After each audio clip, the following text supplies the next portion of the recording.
Being Black honestly means everything because it's a part of my visual identity, and so it's my immediate identifier. And so when I walk, I'm Black, and when I talk, I'm Black, and when I move, I'm Black, and my skin is Black, and I love it. It's not just a color, and it's not just a race. It's like Black is sophistication. It's amazing.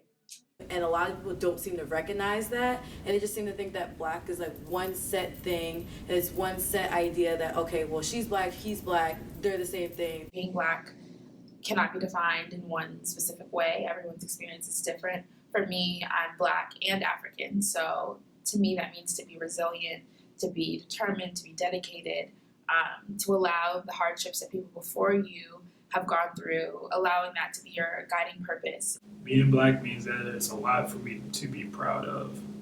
It means that my ancestors have paved the way for me to get here. I need to take full advantage of the opportunities that are in front of me. I'm not only Black, I'm Puerto Rican and Hungarian as well. And there's a lot of struggles that come with just being multiracial. Just, you can kind of experience one thing but not have a full understanding of it, and you're kind of stuck in between, like, I am and I'm not. You hear all the stories where you're like, okay, I'm going to a white university, a predominantly white university, and you're kind of like, oh, I went to high school with white people, like, I can understand that. And then you get here and it's like this culture that you just weren't expecting. You never expect to see a sea of white.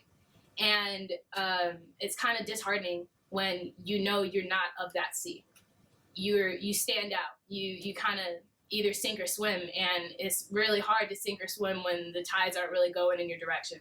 It can be difficult sometimes to mesh in with everybody because it's not like what I'm used to. What I'm used to is being around, several different types of people from different areas of the world.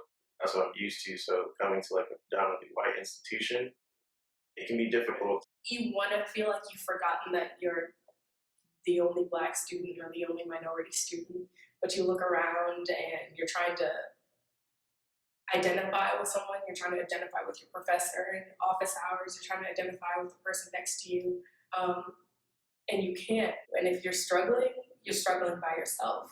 And it can bring a lot of doubt into your mind, like, I'm the only person here, am I really supposed to be here?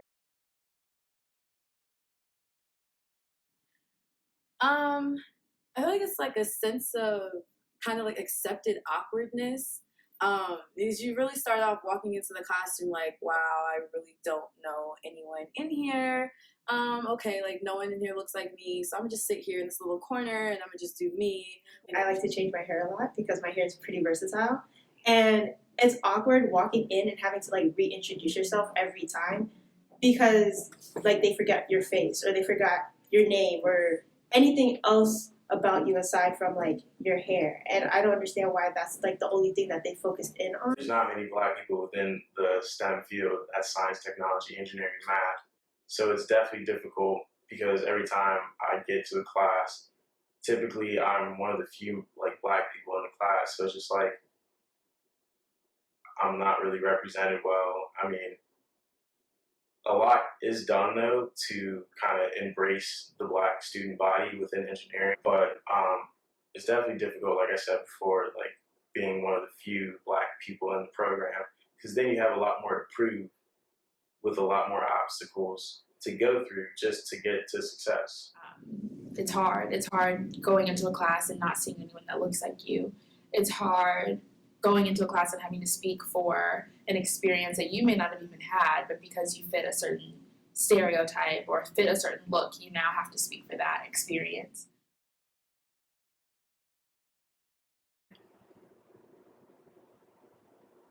I don't really think it does because I'm not presented with the same opportunities as my counterparts. When I think of JMU, I don't think of the campus as a whole. I think of my friends, the close community that I'm a part of, like the Center for Multicultural Student Services.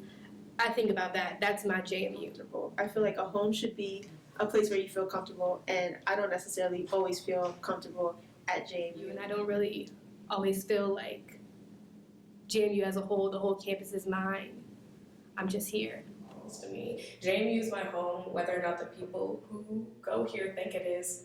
I live and breathe JMU, and nobody can tell me that. Nobody can tell me that I don't.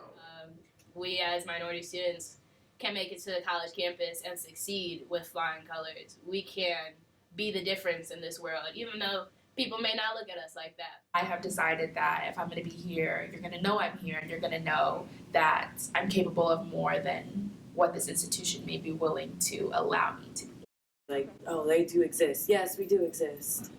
But I want to make sure that everybody knows that this is my school too. I too am JMU. I too am JMU. I too am JMU. I too am JMU. And I too am JMU.